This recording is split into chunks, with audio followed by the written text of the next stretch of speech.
नमस्ते साथियों, आज बेस ऑफ केमिस्ट्री में आपका वेलकम है। यह जो क्लास है 11th क्लास के लिए केमिस्ट्री क्लास एटॉमिक स्ट्रक्चर का आपको N+L रूल, अबाव प्रिंसिपल का ही ए ब्रांच है N+L rule. According to above principle, you had been learned that electrons will be arranged or filled up in different orbitals of a cell according to increasing order of energy of orbitals. That means electron will fill up first in lower energy orbitals, then higher energy orbitals with maximum multiplicity. After that, there will be a confusion. When for different writing electronic configuration of different metals, there are various confusion. As for example, when we writing electronic configuration of potassium, when we write electronic configuration of copper, silver, and so many metals in chemistry are exception. What is the reason to avoid that type of confusion? Scientist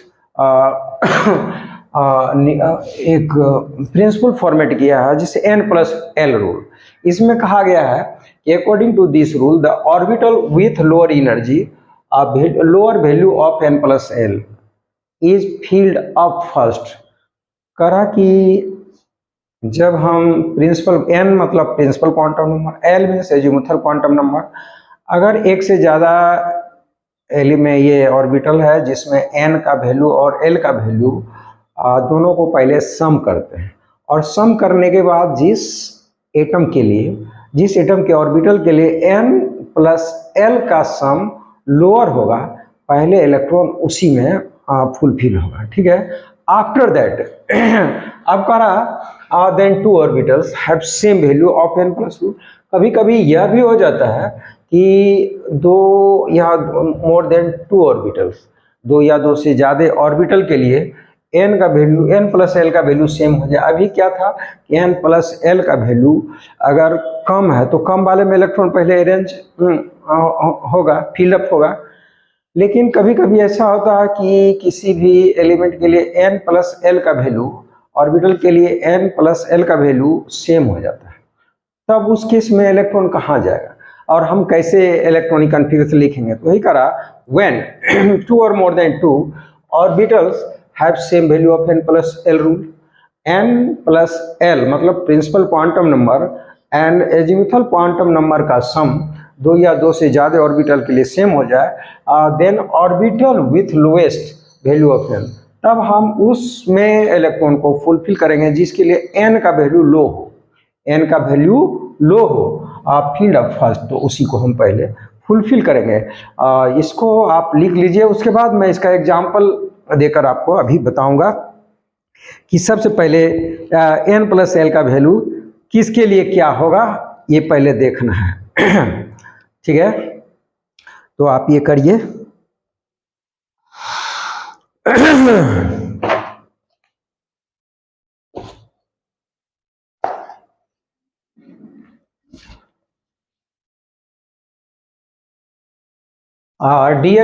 Dear friend, just now I want to keep a example for explaining N+L rule in front of you, that when we write electronic configuration of potassium, you know that symbol of potassium is K and atomic number of potassium is 19. We can write electronic configuration 1s2, 2s2, 2p6, 3s2, 3p6। आप ध्यान दीजिए, जो अभी mapping diagram बनाए थे उसके अनुसार 3p के बाद इलेक्ट्रॉन को जाना चाहिए था 3d में, क्योंकि 18 इलेक्ट्रॉन हो गया, 19वां इलेक्ट्रॉन इसको जाना चाहिए था 3d में, लेकिन 3d में नहीं जा रहा है। और ये कहाँ पर जाएगा ये देखना है, समझ गए? तो देखिए उसके बाद हम इसके लिए क्या लिखेंगे, तो 3d में जाएगा इलेक्ट्रॉन या 4s में जाएगा, यहाँ ये क्वेश्चन है और ये एक्सेप्शन है। कंपटीशन में आपको एक बार आईआईटी के एग्जाम में पूछा गया था, स्क्रीनिंग टेस्ट में, बहुत पहले की बात है, कि the deviation of writing electronic configuration start from which given metal. तो एलिमेंट्स उसमें पोटेशियम था, कॉपर था, क्रोमियम था, सिल्वर था। तो हम लोग को यह आइडिया नहीं था, तो हम लोग गलत ही ये सेलेक्ट किए थे। तो ध्यान देना है कि ये गलत का कॉन्सेप्ट नहीं था। तो देखिए क्या करना है यहाँ पर। इसके लिए एन और एल का वैल्यू, एन क्या होता है, एन हो गया, ये एन हो गया आपका 3, ध्यान सुनिए। एल क्या हो जाएगा, एल इसके लिए हो जाएगा, डी के लिए देखिए ये होता है एन का वैल्यू 0 से लेकर n-1, तो एन है 3, तो ये हो गया 1 और 2। अब एल का वैल्यू 0 है तो ये होगा एस सब सेल, एल का वैल्यू 1 है तो ये पी सब सेल, 2 है तो डी सब सेल, यानी एन का वैल्यू फॉर 3D, ध्यान सुनिए, एन का वैल्यू है 3, एल का वैल्यू है 2, कितना है 2, तो एन प्लस एल मतलब 3 और 2 कितना हो गया 5।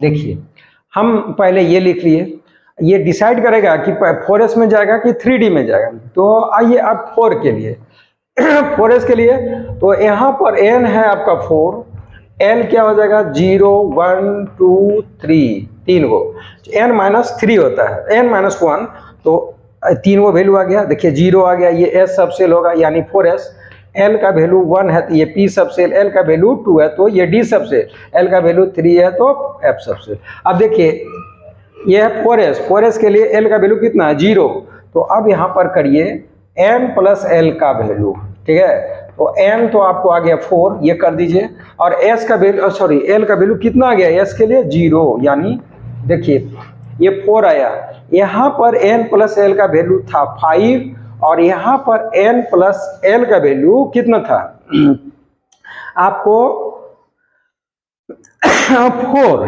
तो n प्लस L का वैल्यू जिसमें, तो n का वैल्यू n प्लस L का वैल्यू 3D के लिए मोर है देन 4s, आप ये देख लिए हैं।